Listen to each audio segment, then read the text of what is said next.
Hi, I'm Myra Kornfeld. I'm a cookbook author and cooking instructor, and I have lots of tips and recipes to make your cooking life a whole lot easier.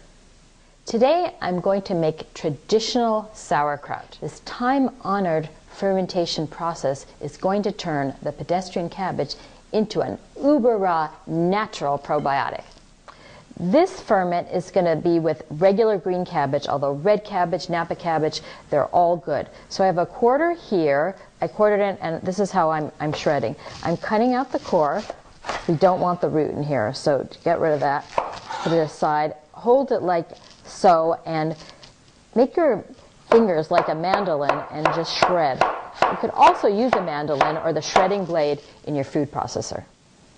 I'm starting with about 10 cups of cabbage. It's a little over half of a large one or 3/4 of a small cabbage.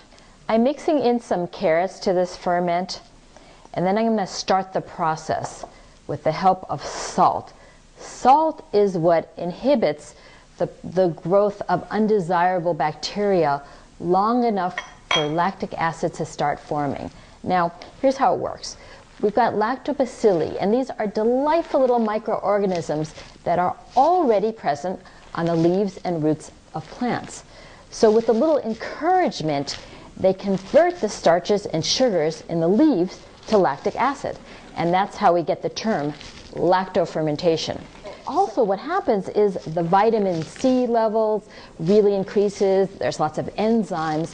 And in the end, what we've got this, in a way, it's called pre-digested fermented cabbage. It's got a great tangy flavor, and it promotes the growth of healthy flora throughout the intestines, and it makes harder to digest foods much more digestible.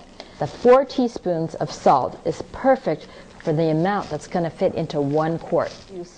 And now I'm going to add a few extra things to enliven this sauerkraut. A little bit of garlic, some ginger,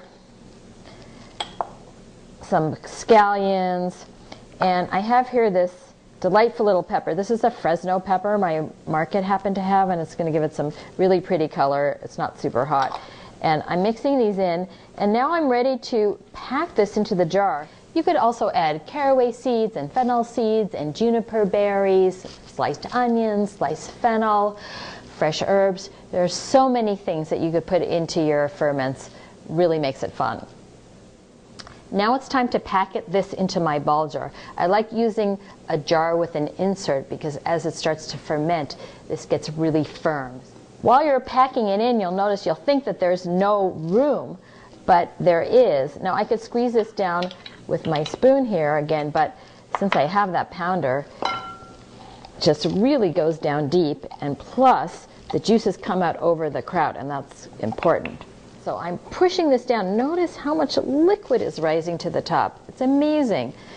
So this is just right. What we've got here is we've got about 1 inch of room from the top, and we have the whole cabbage is covered with liquid, and that's what we want.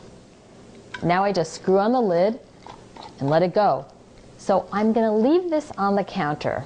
Now at 3 days, this poppy piece here is going to be firm, so we'll already have all of this activity going, and I could transfer it to the refrigerator and start eating it. It's best if you have the patience to leave it for up to 2 weeks on the counter and then transfer it to the refrigerator at that point, and then even wait an additional 2 weeks. I think when you try making this, you'll be as excited as I am.